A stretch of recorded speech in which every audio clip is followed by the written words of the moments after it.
ಶ್ರೀಮಾತ್ರೇ ನಮಃ. ಕುಸುಮಪುತ್ರಿ ಚ ವಿದ್ಮಹೇ ಕನ್ಯಾಕುಮಾರಿ ಧೀಮಹಿ ತನ್ನೋ ವಾಸವಿ ಪ್ರಚೋದಯಾತ್.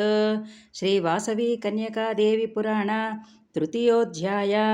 ಆದಿಶೇಷನು ಧರ್ಮನಂದನಿಗೆ ಸೃಷ್ಟಿಕ್ರಮವನ್ನು ವರ್ಣೋತ್ಪತ್ತಿಯನ್ನು ಕುರಿತು ನೀಡಿದ ವಿವರಣೆ.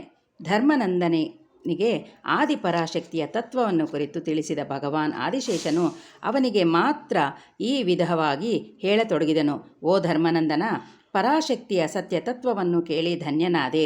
ಇನ್ನು ಸೃಷ್ಟಿಕ್ರಮವನ್ನು ಕುರಿತು ಈಗ ಹೇಳುವೆನು. ಸಾವಧಾನದಿಂದ ಶ್ರವಣ ಮಾಡುವತ್ಸ. ಸೃಷ್ಟಿಗಿಂತ ಮೊದಲು ಆತ್ಮಸ್ವರೂಪಿಣಿಯಾದ ದೇವಿಯೇ ಇದ್ದಳು. ಆತ್ಮಕ್ಕಿಂತ ಬೇರಾದ ಮತ್ತಾವುದೂ ಇರಲಿಲ್ಲ. ಆ ಆತ್ಮರೂಪವೇ ಪರಮಾತ್ಮ.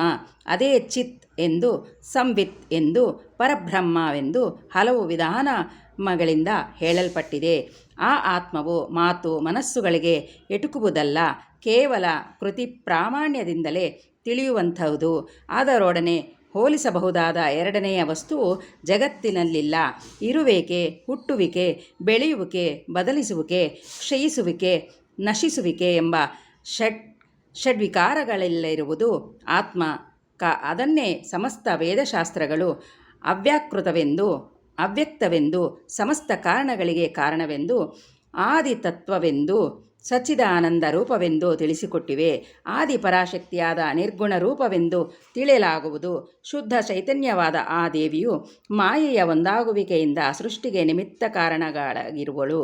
ಹೀಗೆ ಮಾಯಾಸಹಿತವಾದ ಪರಾಶಕ್ತಿಯು ಸಗುಣ ರೂಪಿಣಿಯಾಗಿ ವಿರಾಜಿಸುವಳೆಂದು ತಿಳಿಯಲಾಗುವುದು. ಸಮಸ್ತ ಪ್ರಾಣಿಗಳ ಕರ್ಮಗಳೆಲ್ಲ ಬೀಜರೂಪದಲ್ಲಿ ಎಲ್ಲಿರುವವೋ, ಇಚ್ಛೆ, ಜ್ಞಾನ, ಕ್ರಿಯೆಗಳಿಗೆ ಯಾವುದು ಆಧಾರವಾಗುವುದೋ ಆ ಸರ್ವಸಾಕ್ಷಿಯಾದ ಆದಿತತ್ವವಾದ ಸಗುಣ ಪರಾಶಕ್ತಿಯಿಂದ ಶಬ್ದಗುಣದ ಆಕಾಶವು ಉದಯಿಸಿತು. ಆ ಆಕಾಶದಿಂದ ಸ್ಪರ್ಶಗುಣದ ವಾಯುವು ಜನಿಸಿತು. ಆ ವಾಯುವಿನಿಂದ ರೂಪಗುಣಾತ್ಮಕವಾದ ತೇಜಸ್ಸು ಅಗ್ನಿ ಪ್ರಭಾವಿಸಿತು. ಆ ತೇಜಸ್ಸಿನಿಂದ ರಸಗುಣದ ಜಲವು ಉದಯಿಸಿತು. ಆ ನಂತರ ಆ ಜಲದಿಂದ ಗಂಧ ಗುಣಾತ್ಮಕವಾದ ವೃದ್ಧಿಯು ಜನಿಸಿತು. ಶಬ್ದ, ಸ್ಪರ್ಶ, ರೂಪ, ರಸ, ಗಂಧಗಳೆಂಬ ಸೂಕ್ಷ್ಮಭೂತಗಳು ಪಂಚ ತನ್ಮಾತ್ರೆಗಳೆಂದು ಕರೆಯಲ್ಪಡುವವು. ಆ ಸೂಕ್ಷ್ಮಭೂತಗಳಾದ ತನ್ಮಾತ್ರೆಗಳಿಂದ ಏರ್ಪಟ್ಟ ಆಕಾಶ, ವಾಯು, ಅಗ್ನಿ, ಜಲ, ಪೃಥ್ವಿ ಎಂಬ ಪಂಚಭೂತಗಳ ಕಾರ್ಯವಾಗಿ ಈ ಅನಂತ ವಿಶ್ವವು ತಳೆದಿದೆ. ಅನಂತವಾದ ಈ ವಿರಾಟ್ ವಿಶ್ವವೇ ಪರಬ್ರಹ್ಮಶಕ್ತಿಯಾದ ದೇವಿಗೆ ಸ್ಥೂಲ ದೇಹವಾಯಿತು. ಈ ವಿರಾಟ್ ವಿಶ್ವರೂಪವನ್ನೇ ವಿರಾಟ್ ಬ್ರಹ್ಮವೆಂದು, ವಿರಾಟ್ ಪುರುಷನೆಂದು ವೇದಾಂತಿಗಳು ಹೇಳುತ್ತಿರುವರು. ಈ ವಿರಾಟ್ ಪುರುಷನ ದೇಹದ ಸರ್ವಾಂಗಗಳಾದ ಜಡ ಚೇತನಮಯವಾದ ಸಮಸ್ತ ಜಗತ್ತುಗಳು ಪ್ರಭಾವಿಸಿದವು. ಈ ವಿಶ್ವರೂಪಿಯ ಮನಸ್ಸಿನಿಂದ ಚಂದ್ರನು, ನೇತ್ರಗಳಿಂದ ಸೂರ್ಯನು, ನಾಭಿಯಿಂದ ಅಂತರಿಕ್ಷವು, ಶಿರಸ್ಸಿನಿಂದ ಆಕಾಶವು, ಪಾದಗಳಿಂದ ಭೂಮಿಯು, ಕರ್ಣಗಳಿಂದ ದಿಕ್ಕುಗಳು ಉಂಟಾದವೆಂದು ಭೂತರಾಶಿಯೊಡಗೂಡಿದ ಈ ವಿಶ್ವವೆಲ್ಲ ದೇವಿಯ ಸ್ಥೂಲ ರೂಪವಾದ ವಿರಾಟ್ ಪುರುಷನಲ್ಲಿ ಒಂದು ಪಾದವಾಗಿದೆ ಎಂದು, ಮಿಕ್ಕ 3 ಪಾದಗಳ ಭಾಗವು ಅಮೃತ ಸ್ವರೂಪವಾದ ಸ್ವಯಂ ಜ್ಯೋತಿಯಾಗಿ ಬೆಳಗುತ್ತಿದೆ ಎಂದು ವೇದಗಳು ಅಭಿವರ್ಣಿಸಿವೆ. ಈ ಜಗತ್ತಿನ ಸೃಷ್ಟಿ, ಸ್ಥಿತಿ, ಲಯಗಳೆಂಬ ಕಾರ್ಯಗಳನ್ನು ನಿರ್ವಹಿಸುವುದಕ್ಕಾಗಿ ಚತುರ್ಮುಖ ಬ್ರಹ್ಮ, ಮಹಾವಿಷ್ಣು, ಈಶ್ವರ ಎಂಬ ತ್ರಿಮೂರ್ತಿಗಳನ್ನು ಪರಾಶಕ್ತಿಯು ಸೃಜಿಸಿದಳು. ಆ ಚತುರ್ಮುಖ ಬ್ರಹ್ಮನ ಮನಸ್ಸಿನಿಂದ ಅಪರಾಕನು, ಪ್ರಾಣವಾಯುವಿನಿಂದ ಪ್ರಜಾಪತಿಯು, ಅಪಾನವಾಯುವಿನಿಂದ ಕ್ರತುವು, ವ್ಯಾನವಾಯುವಿನಿಂದ ಪುಲಹಸು, ಉದಾನವಾಯುವಿನಿಂದ ಪುಲಸ್ತ್ಯನು, ಸಮಾನವಾಯುವಿನಿಂದ ವಸಿಷ್ಠನು ಉದ್ಭವಿಸಿದನು. ಆ ಬ್ರಹ್ಮನ ಎಡಭಾಗದಿಂದ ಸ್ತ್ರೀಯರು, ಬಲಭಾಗದಿಂದ ಪುರುಷರು ಆವಿರ್ಭವಿಸಿದರು. ಅವರೆಲ್ಲರೂ ಬ್ರಹ್ಮನ ಆಜ್ಞೆಯಿಂದ ಕರ್ಮಭೂಮಿಯಾದ ಭೂಲೋಕವನ್ನು ಸೇರಿದರು. ಲೋಕಪಿತಾಮಹನಾದ ಆ ಬ್ರಹ್ಮನು ಸಕಲ ಪ್ರಾಣಿಗಳಿಗೆ ಅವರವರಿಗೆ ಯೋಗ್ಯವಾದ, ಅವರವರಿಗೆ ಉಚಿತವಾದ ಜೀವನಾಧಾರಗಳನ್ನು, ನಿಯಮಗಳನ್ನು, ನಾನಾ ವಿಧ ದೇಶಗಳನ್ನು ಕಲ್ಪಿಸಿದರು.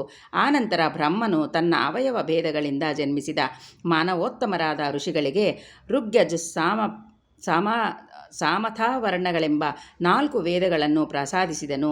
ಪ್ರಳಯ ಪೂರ್ವದ ಜನ್ಮಗಳ ಸಂಸ್ಕಾರ ಬಲದಿಂದ ಮನನಶೀಲರಾದ ಆ ಮಹರ್ಷಿಗಳು ಮಾನವ ಸಮಾಜಕ್ಕೆ ಪ್ರಾಥಮಿಕ ಅಗತ್ಯಗಳಾದ ಆಹಾರ ಪದಾರ್ಥಗಳನ್ನು ಉದಾತ್ತ ವಿಧಾನದಲ್ಲಿ ಹೊಂದುವುದಕ್ಕೆ ಅನುವಾದ ವ್ಯವಸಾಯ, ಪಶುಪಾಲನೆ, ವಸ್ತುಗಳ ವಿನಿಮಯ ರೂಪವಾದ ವಾಣಿಜ್ಯಗಳನ್ನು, ವೈದಿಕ ಕರ್ಮಗಳನ್ನು ಕಂಡುಕೊಂಡು ಋಗ್ವೇದದ ಮುಖೇನ ಅಂದಿನ ಸಮಾಜಕ್ಕೆ ಪ್ರಬೋಧಿಸಿದರು. ಆ ಕ್ರಮಗಳಲ್ಲಿ ಪ್ರವೇಶಿಸಿದವನು ವಿಷಗಣಗಳೆಂಬ ಕರೆಯಲ್ಪಟ್ಟರು. ತದನಂತರ ಆ ವಿಷಗಣಗಳವರೇ ವೈಶ್ಯ ವರ್ಣದವರಾಗಿ ರೂಪ ತಾಳಿದರು. ಆನಂತರ ದೇಶವನ್ನು ಧರ್ಮ ಕರ್ಮೋಪಕಾರಗಳನ್ನು ಮಹರ್ಷಿಗಳು ದರ್ಶಿಸಿ ಯಜುರ್ವೇದಾದಿಗಳ ಮೂಲಕ ಸಮಾಜಕ್ಕೆ ಬೋಧಿಸಿದರು. ಆ ವೈದಿಕ ಕರ್ಮಗಳಲ್ಲಿ ಪ್ರವೇಶಿಸಿದವರು ಗಣಗಳಾಗಿ ಕರೆಯಲ್ಪಟ್ಟು ರಾಜನ್ಯಗಣಗಳಾಗಿ ಕರೆಯಲ್ಪಟ್ಟು ಆನಂತರ ಕ್ಷತ್ರಿಯ ವರ್ಣದವರಾಗಿ ರೂಪ ಹೊಂದಿದರು. ಸಮೃದ್ಧವಾದ ಸಂಪತ್ತುಗಳು, ಸಮರ್ಥವಾದ ರಕ್ಷಣೆ ಏರ್ಪಟ್ಟ ಬಳಿಕ ಆನಂದಾನ್ವೇಷಣೆ ಮಾಡಿದ ಮಹರ್ಷಿಗಳು ಸಮಾವೇದ ಮುಖೇನ ಸಮಾಜಕ್ಕೆ ಬ್ರಹ್ಮಾನಂದ ಸಹೋದರಾನಂದದಾಯಕವಾದ ಕಲೆಗಳನ್ನು ಬಳಿಕ ಆನಂದಾನ್ವೇಷಣ ಮಾಡಿದ ಮಹರ್ಷಿಗಳು ಸಮಾವೇದ ಮುಖೇನ ಸಮಾಜಕ್ಕೆ ಬ್ರಹ್ಮಾನಂದ ಸಹೋದರಾನಂದದಾಯಕವಾದ ಕಲೆಗಳನ್ನು, ಬ್ರಹ್ಮಾನಂದ ಸಾಧಕವಾದ ಜ್ಞಾನವನ್ನು ಕಂಡುಕೊಂಡು ಬೋಧಿಸಿದರು. ಆ ಕರ್ಮಗಳಲ್ಲಿ ಪ್ರವೇಶಿಸುವ ಯೋಗ್ಯತೆಯುಳ್ಳವರು ವೇದಾಧ್ಯಾಪನೆ, ಯಜನಾದಿ ವೃತ್ತಿಗಳಲ್ಲಿ ಪ್ರವೇಶಿಸಿ ವಿಪ್ರಗಣಗಳಾಗಿ ಕರೆಯಲ್ಪಟ್ಟು ಆ ಬಳಿಕ ಬ್ರಾಹ್ಮಣ ವರ್ಣದವರಾಗಿ ರೂಪುಗೊಂಡರು. ಹೀಗೆ ಪ್ರಥಮ ವೇದವಾದ ಋಗ್ವೇದದಿಂದ ವೈಶ್ಯವರ್ಣವು, ಎರಡನೆಯ ವೇದದಿಂದ ಯಜುರ್ವೇದದಿಂದ ಕ್ಷತ್ರಿಯ ವರ್ಣವು, ಮೂರನೆಯ ವೇದವಾದ ಸಾಮವೇದದಿಂದ ಬ್ರಾಹ್ಮಣ ವರ್ಣವು, ನಾಲ್ಕನೆಯದಾದ ಅಥರ್ವಣ ವೇದದಿಂದ ಶೂದ್ರವರ್ಣವು ಏರ್ಪಟ್ಟವು. ಆದ್ದರಿಂದಲೇ ಶ್ರುತಿಯು ಋಗ್ಯುಜಾತಾಂ ವೈಶ್ಯರ್ಣಮಾಹುಃ ಯಜುರ್ವೇದಾಂ ಕ್ಷತ್ರಿಯಸ್ಯಾಹುರ್ಯೋನಿಂ ಸಾಮವೇದೋ ಬ್ರಾಹ್ಮಣಾನಾಂ ಪ್ರಸ್ತುತಿಃ ಪೂರ್ವೇಭ್ಯೋ ವಚ ಏಕದೂಚುಃ ಎಂದು ತಿಳಿಸಿಕೊಟ್ಟಿವೆ. ಹೀಗೆ ವೇದಗಳು ತಿಳಿಸಿದ ಕರ್ಮಗಳಲ್ಲಿ ಪ್ರವೇಶಿಸಿದವರಿಗಾಗಿ ವಿರಾಟ್ ವಿಶ್ವಮಾನವ ಸಂಘಸ್ವರೂಪ ಬ್ರಹ್ಮನಿಗೆ ಬ್ರಾಹ್ಮಣರು ಮುಖವಾಗಿಯೂ, ಕ್ಷತ್ರಿಯರು ಬಾಹುಗಳಾಗಿಯೂ, ವೈಶ್ಯರು ತೊಡೆಗಳಾಗಿಯೂ, ಶೂದ್ರರು ಪಾದಗಳಾಗಿಯೂ ರೂಪುಗೊಂಡರು. ಈ ವಿಷಯವೇ ಋಗ್ಯಜುರ್ವೇದಗಳಲ್ಲಿ ಬ್ರಾಹ್ಮಣೋಶ್ಚ ಮುಖಾಮಾಸೇತ್ ಬಾಹುರಾಜನ್ಯಕೃತಃ ಊರೂ ತದಸ್ಯ ಯದೃಚ್ಯಃ ಪದ್ಯಾಂ ಶೂದ್ರೋ ಅಜಾಯತ ಎಂದು ಅಲಂಕಾರಕವಾಗಿ ಹೇಳಲ್ಪಟ್ಟಿದೆ. ಬ್ರಹ್ಮನು ಅಂಗೀರಸನನ್ನು ದೇವ ಬ್ರಾಹ್ಮಣ ಋಷಿಗಳಿಗೆ ಸಕಲ ಕರ್ಮಗಳ ವಿಷಯವಾಗಿ ನಿಯಾಮಕವನ್ನಾಗಿಯೂ, ವಸಿಷ್ಠನನ್ನು ಕ್ಷತ್ರಿಯರಿಗೆ ನಿಯಾಮಕನನ್ನಾಗಿಯೂ, ಅರ್ಕನನ್ನು ವೈಶ್ಯರಿಗೆ ಶಿಕ್ಷಕನನ್ನಾಗಿಯೂ ನೇಮಿಸಿದನು.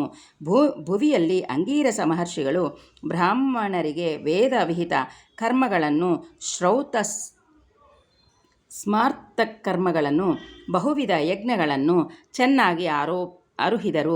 ಬ್ರಹ್ಮರ್ಷಿ ವಸಿಷ್ಠರು ರಾಜ ಪ್ರಜಾ ಧರ್ಮಗಳನ್ನು, ಪ್ರಜಾ ಪರಿಪಾಲನಾ ಪದ್ಧತಿಗಳನ್ನು, ರಕ್ಷಣಾ ವಿಧಾನಗಳನ್ನು ಕ್ಷತ್ರಿಯರಿಗೆ ಸಮುಚಿತವಾಗಿ ಬೋಧಿಸಿದರು.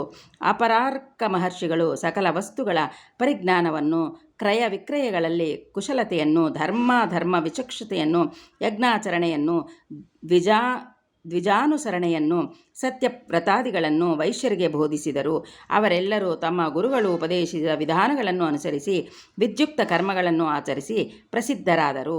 ಶೂದ್ರರು ಸಮಾಜಕ್ಕೆ ಅಧಿಕವಾದ ಶುಶ್ರೂಷೆಯನ್ನು ಮಾಡುತ್ತಾ ಖಾಂಡಪುಷ್ಟರೆಂದು ಕರೆಯಲ್ಪಡುತ್ತಾ ಪ್ರತಿಷ್ಠೆ ಹೊಂದಿದರು. ಬ್ರಹ್ಮಪುತ್ರರಾದ ಅಂಗೀರಸ್ಸು, ವಸಿಷ್ಠ, ಅಪರಾರ್ಕ ಮೊದಲಾದ ಮಹರ್ಷಿಗಳು ಚತುರ್ವರ್ಣದವರಿಗೆ ಗೋತ್ರಪ್ರವರಗಳನ್ನು ನಿರ್ಮಿಸಿ ಗೃಹ್ಯೋಸೂತ್ರೋಕ್ತ ವಿಧಾನಗಳಿಂದ ಉಪನಯನಾದಿ ಸಂಸ್ಕಾರಗಳನ್ನು ಮಾಡಿಸಿ ಅವರಿಂದ ಷಡಂಗಯುಕ್ತವಾದ ಮತ್ತು ಲಕ್ಷಣಯುಕ್ತವಾದ ವೇದಗಳ ಅಧ್ಯಯನವನ್ನು ಮಾಡಿಸಿದರು. ಅವರವರ ಗುಣಕರ್ಮ ಸ್ವಭಾವಗಳನ್ನು ಅನುಸರಿಸಿ ಗೋತ್ರಪ್ರವರಾದಿ ಬೋಧಗಳನ್ನೆಣಿಸಿ ಸ್ತ್ರೀ ಪುರುಷರಿಗೆ ವಿವಾಹ ಕ್ರಮಗಳನ್ನು ಮಾಡಿಸಿದರು. ವೈಶ್ಯ ವರ್ಣಕ್ಕೆ ನಿಯಾಮಕವಾದ ಆ ಅಪರಾರ್ಕ ಮಹರ್ಷಿ ವೈಶ್ಯರನ್ನು ನೋಡಿ, ಶಿಷ್ಯರೇ, ನೀವು ಇನ್ನು ಮುಂದೆ ಋಷಿಗಳನ್ನು, ಪಿತೃಗಳನ್ನು, ದೇವತೆಗಳನ್ನು ಸಂತೃಪ್ತರಾಗನ್ನಿಸುತ್ತಾ ಋಷಿ ಪಿತೃ ದೇವಋಣಗಳನ್ನು ತೀರಿಸಿ ಋಣಮುಕ್ತರಾಗಿರಿ. ಪರಿಶುದ್ಧವಾದ ಗೋರಕ್ಷಣೆ, ಸತ್ಯ ನೀತಿಯುತವಾದ ವ್ಯಾಪಾರ, ನ್ಯಾಯಬದ್ಧವಾದ ಲಾವಾದೇವಿ, ಸಮುಚಿತವಾದ ಕೃಷಿ, ನವರತ್ನಗಳ ಬ್ರಹ್ಮದೇವನು ವೈಶ್ಯರಿಗೆ ಕೃಷಿ, ವಾಣಿಜ್ಯ, ಪಶುಪಾಲನೆಗಳು ವೈಶ್ಯ ಧರ್ಮಗಳೆಂದು ಬೋಧಿಸಿದರು. ಕ್ರಯ ವಿಕ್ರಯ, ವಾಣಿಜ್ಯ ಮೊದಲಾದ ಲೌಕ ಕರ್ಮಗಳನ್ನು ದಾನ, ನಾದಿ ಪಾರಲೌಕಿಕ ಕರ್ಮಗಳನ್ನು ಆಚರಿಸುತ್ತಾ ಆದರ್ಶವಾದ ವರ್ಣಾಶ್ರಮ ವಿಧಾನಗಳನ್ನು ಅನುಸರಿಸುತ್ತಾ ಲೋಕ ಕಲ್ಯಾಣಕಾರಿಗಳಾಗಿ ಎಂದು ಬೋಧಿಸಿದನು. ವೈಶ್ಯರಿಗೆ ಬ್ರಹ್ಮನಿಂದ ಶ್ರೇಷ್ಠರೆಂಬ ಬಿರುದು ಪ್ರದಾನ. ಆ ಕಾಲದ ಸ್ವಭಾವ ಪ್ರಭಾವಗಳಿಂದ ಸಮಸ್ತ ಜನರು ಸಮಸ್ತ ಲೋಕಗಳಲ್ಲಿ ಸಂಚರಿಸುತ್ತಿದ್ದರು. ಅಂದು ಸಕಲಜರು ಸತ್ಯಸಂಧರು, ದೀರ್ಘಾಯುಷಿಗಳು, ಅತ್ಯಂತ ಶಕ್ತಿ ಸಂಪನ್ನರು. ಅವರು ಬ್ರಹ್ಮದೇವನ ಅಣತಿಯ ಮೇರೆಗೆ ಸೃಷ್ಟಿಯ ಅಭಿವೃದ್ಧಿಗಾಗಿ ಶ್ರಮಿಸತೊಡಗಿದರು. ಹೀಗಿರಲು ಬ್ರಾಹ್ಮಣರು, ಕ್ಷತ್ರಿಯರು, ವೈಶ್ಯರು ಬ್ರಾಹ್ಮಣ ದರ್ಶನಕ್ಕಾಗಿ ಸತ್ಯಲೋಕಕ್ಕೆ ಹೋದರು. ಆ ಸಮಯದಲ್ಲಿ ಲೋಕೇಶ್ವರನಾದ ಬ್ರಹ್ಮನು ಅವರವರ ಗೋತ್ರಾಭಿವೃದ್ಧಿಯನ್ನು ಜನಸಂಖ್ಯಾಭಿವೃದ್ಧಿಯನ್ನು ತಿಳಿಸಿಕೊಂಡರೆಂದು ಆದೇಶಿಸಿದರು. ಆಗ ದುರ್ವಾಸ ಮಹರ್ಷಿಯು, ಓ ಪಿತಾಮಹ, ನಮ್ಮ ಬ್ರಾಹ್ಮಣರಲ್ಲಿ ಈಗ 109 ಗೋತ್ರಗಳು 18 ಗಣಗಳೂ ಪ್ರಸಿದ್ಧವಾಗಿವೆ ಎಂದು ಹೇಳಿದನು. ಕ್ಷತ್ರಿಯ ನಾಯಕನಾದ ಧನಂಜಯನೆಂಬ ರಾಜನು ಎದ್ದು, ಓ ವಿಧಾತ, ನಮಗೆ 7 ಗೋತ್ರಗಳು 1 ಗಣ ಏರ್ಪಟ್ಟಿದೆ ಎಂದು ತಿಳಿಸಿದರು.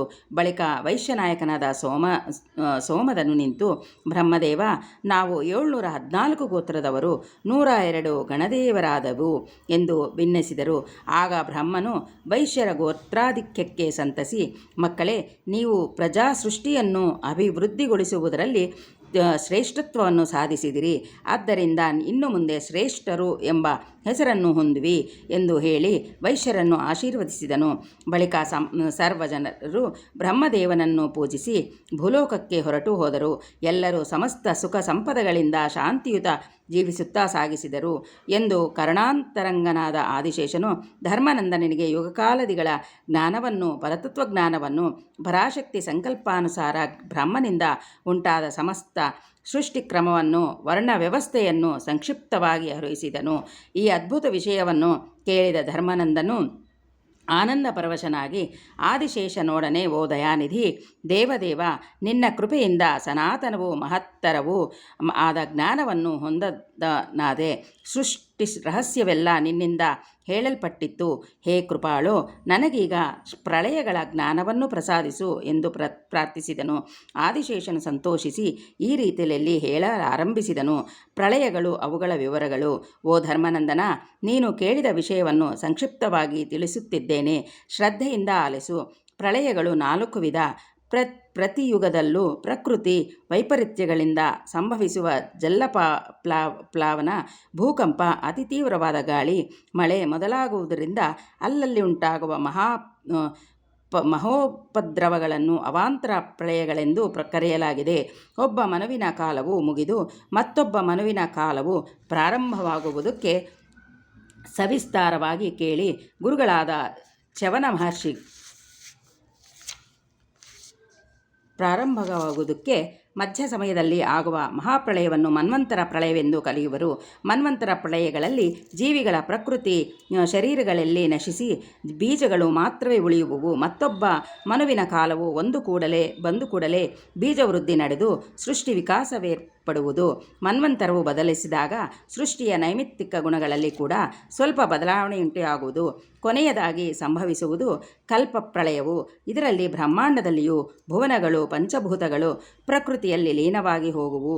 ಪರಾಶಕ್ತಿಯ ಕಾರ್ಯರೂಪವಾದ ಪ್ರಕೃತಿಯ ಸ್ಥೂಲ ರೂಪವು ಅಂತ್ಯಗೊಂಡು ಕಾರಣರೂಪವನ್ನು ಹೊಂದುವುದು. ಮತ್ತೆ ಮರುಕಲ್ಪವು ಪ್ರಾರಂಭವಾಗುವಾಗ ಯಥಾರೂಪದಂತೆ ಕ್ರಮ ಪರಿಣಾಮದಲ್ಲಿ ಸೃಷ್ಟಿಯು ನಡೆಯುವುದು. ಪ್ರಸ್ತುತ ಕಲ್ಪದಲ್ಲಿ ಸೃಷ್ಟಿ ನಡೆದ ತರುವಾಯಿ ಸ್ವಯಂಭುವ, ಸ್ವಾರೋಷಿಷ, ಉತ್ತಮ, ತಾಮಸ, ರೈವತ, ಚಾಕ್ಷುಷಗಳೆಂಬ 6 ಮನ್ವಂತರಗಳು ಕಳೆದು ಹೋಗಿವೆ. ಪ್ರಸ್ತುತ ನಡೆಯುತ್ತಿರುವುದು ವ್ಯವಸ್ಥಿತ ಮನುವಿನ ಕಾಲವು. ಇದರ ತರುವಾಯಿ 7 ಮನ್ವಂತರಗಳು ನಡೆಯಬೇಕಾಗಿದೆ.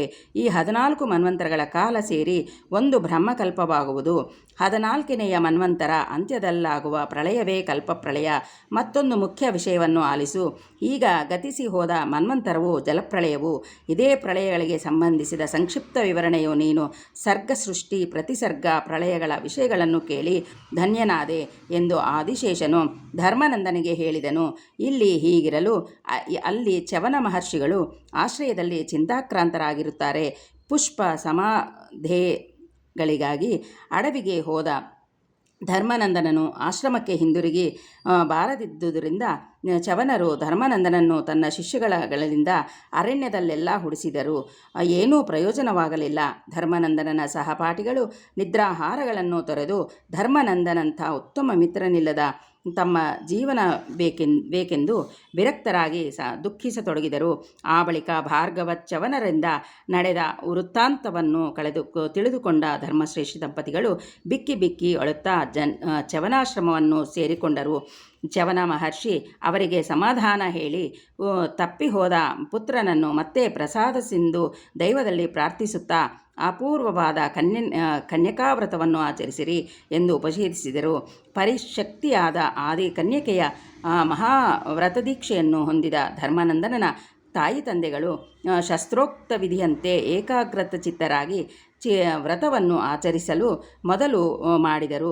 ವ್ರತ ಸಮಾಪ್ತಿಯ ಸಮಯವು ಹತ್ತಿರವಾಯಿತು. ಅಲ್ಲಿ ರಸಾತಲದಲ್ಲಿ ಧರ್ಮನಂದನನಿಗೆ ಸಮಸ್ತ ಜ್ಞಾನವನ್ನು ಪ್ರಸಾದಿಸಿದ ಆದಿಶೇಷನು ಶವನಾಶ್ರಮದಲ್ಲಿಯ ಪರಿಸ್ಥಿತಿಯನ್ನು ದಿವ್ಯ ದೃಷ್ಟಿಯಿಂದ ನೋಡಿ ಧರ್ಮನಂದನನೊಡನೆ, ಸುಕುಮಾರ, ನಿನ್ನನ್ನು ಕಾಲು ಬಲು ಶೋಕಿಸುತ್ತಿರುವ ನಿನ್ನ ಮಾತಾಪಿತರುಗಳು ನಿನ್ನ ಗುರುವಿಗೆ ಅನುಸಾರ ಆದಿಕನ್ಯಾದೇವಿಯ ಮಹಾವ್ರತವನ್ನು ಆಚರಿಸುತ್ತಿದ್ದಾರೆ. ನೀನು ಶೀಘ್ರವಾಗಿ ನಿನ್ನ ಜನನಿ ಜನಕರ ಬಳಿ ಸಾರಿ ಅವರಿಗೆ ಮನಃಶಾಂತಿಯನ್ನುಂಟು ಮಾಡಬೇಕಾಗಿದೆ ಎಂದು ಹೇಳಿ ಲೋಕಾಧಾರಕನಾದ ಆ ಅನಂತನು ತನ್ನ ಸಂಕಲ್ಪ ಪ್ರಭಾವದಿಂದ ಆ ಮರುಕ್ಷಣವೇ ಧರ್ಮನಂದನನ್ನು ತನ್ನ ತಂದೆ ತಾಯಿಗಳ ಬಳಿ ಸೇರುವಂತೆ ಮಾಡಿದನು. ವ್ರತ ಸಮಾಪ್ತಿಯ ಸಮಯಕ್ಕೆ ಆಕಸ್ಮಿಕವಾಗಿ ಆಗಮಿಸಿದ ಪುತ್ರನನ್ನು ಕಂಡು ಅವನ ತಂದೆ ತಾಯಿಗಳು ಪ್ರಿಯ ಶಿಷ್ಯನನ್ನು ಕಂಡು ಚವನನು ಆಶ್ರಮವಾಸಿಗಳು ಆಶ್ಚರ್ಯಾನಂದದಲ್ಲಿ ಮುಳುಗಿದರು. ಚೂಡಾಮಣಿ ದಂಪತಿಗಳು ವ್ರತ ಸಮಾಪ್ತಿ ಮಾಡಿ ದೇವಿಯ ಚರಣಗಳಿಗೆ ಪ್ರಣಾಮವೆಸಗಿ, ಓ ಪರಾಂಬಿಕೆ, ನಿನ್ನ ವ್ರತಾಚರಣೆಯ ಪ್ರಭಾವದಿಂದ ನಾನು ನಮ್ಮ ಪುತ್ರನನ್ನು ಮತ್ತೆ ಹೊಂದಿದೆವು. ನಿನ್ನ ಮಹಿಮೆಯ ಅಪಾರವು, ನಿನ್ನ ಲೀಲೆಗಳು ಅನಂತವು. ಸರ್ವಕಾಲಗಳೆಲ್ಲ ನಮ್ಮ ಹೃದಯಗಳಲ್ಲಿ ನಿನ್ನ ಬಗ್ಗೆ ಅಚಲ ಭಕ್ತಿಯು ನೆಲೆಸುವಂತೆ ಅನುಗ್ರಹಿಸು ಎಂದು ಪ್ರಾರ್ಥಿಸಿದರು. ಆನಂತರ ಧರ್ಮನಂದನನಿಂದ ಅಲ್ಲಿ ನಡೆದ ವೃತ್ತಾಂತವೆಲ್ಲ ಸವಿಸ್ತಾರವಾಗಿ ಕೇಳಿ ಗುರುಗಳಾದ ಚವನ ಮಹರ್ಷಿಗಳು ಹರ್ಷಪುಲಕಾಂಕಿತ ಶರೀರಗಳಾಗಿ, ಬಾಲಕ ಧರ್ಮನಂದನ, ನಿನ್ನ ತ್ಯಾಗದ ಮಹಿಮೆಯು ಅನನ್ಯರಿಗೆ ಅಸಾಧ್ಯವು. ಸಾಕ್ಷಾತ್ತಾಗಿ ಭಗವಾನ್ ಆದಿಶೇಷನಿಂದ ಸಮಸ್ತ ಜ್ಞಾನ ರಹಸ್ಯಗಳನ್ನು ಗ್ರಹಿಸಿದ ನಿನ್ನಂಥ ಭಾಗ್ಯಶಾಲಿ ಪುತ್ರನನ್ನು ನಿನ್ನ ತಂದೆ ತಾಯಿಗಳು ಧನ್ಯರು. ನಿನ್ನನ್ನು ಶಿಷ್ಯನಾಗಿ ಹೊಂದಿದ ನಾನು ಕೂಡ ಎಷ್ಟೋ ಅದೃಷ್ಟವಂತನು. ನಿನ್ನ ಜನ್ಮದಿಂದ ವೈಶ್ಯವಂಶವೇ ಪುನೀತವಾಯಿತು. ಜ್ಞಾನ ಪುಂಜದಂತೆ ಪ್ರಕಾಶಿಸುತ್ತಿರುವ ನಿನಗೆ ಇನ್ನು ಬೋಧಿಸಬೇಕಾದದೇನೂ ಇಲ್ಲ ಎಂದು ಹೇಳಿ ಅವನಿಗೆ ಸಮಾವರ್ತನ ಸಂಸ್ಕಾರವನ್ನು ನಡೆಸಿದರು. ಚೂಡಾಮಣಿ ದಂಪತಿಗಳು ಆ ಮಹರ್ಷಿಗೆ ಇಚ್ಛಿಸಿದ ಗುರುದಕ್ಷಿಣೆಯಾದಿಗಳನ್ನು ಸಮರ್ಪಿಸಿ ತನಯನನ್ನು ಕರೆದುಕೊಂಡು ತಮ್ಮ ನಗರಕ್ಕೆ ಹಿಂದಿರುಗಿದರು. ಆ ಧರ್ಮನಂದನನು ಆದಿಶೇಷನ ಕೃಪಾವೇಶದಿಂದ ತನಗೆ ಪ್ರಾಪ್ತಿಯಾದ ಅದ್ಭುತ ಜ್ಞಾನ ಸಂಪತ್ತನ್ನು ಎಲ್ಲರೊಡನೆ ಹಂಚಿಕೊಂಡು ತನ್ನ ಜೀವನದಲ್ಲಿ ಎಲ್ಲ ಭೋಗಭಾಗ್ಯಗಳನ್ನು ಅನುಭವಿಸಿ ವಿಶೇಷ ಪ್ರಖ್ಯಾತಿ ಹೊಂದಿದನು ಎಂದು ಪೌರಾಣಿಕೋತ್ತರವಾದ ಸೂತಮುನಿಗಳು ಶೌನಕಾದಿ ಋಷಿಗಳಿಂದ ವಿವರಿಸಿದ ಧರ್ಮನಂದನನ ಪವಿತ್ರ ಚರಿತ್ರೆಯನ್ನು ಸಾಲಂಕಾಯನರು ಮಣಿಗುಪ್ತಾದಿ ವೈಶ್ಯೋತ್ತರಮಿಗೆ ವಿವರಿಸಿ ತಿಳಿಸಿದರು. ತೃತೀಯೋಧ್ಯಾಯಃ ಸಮಾಪ್ತಃ.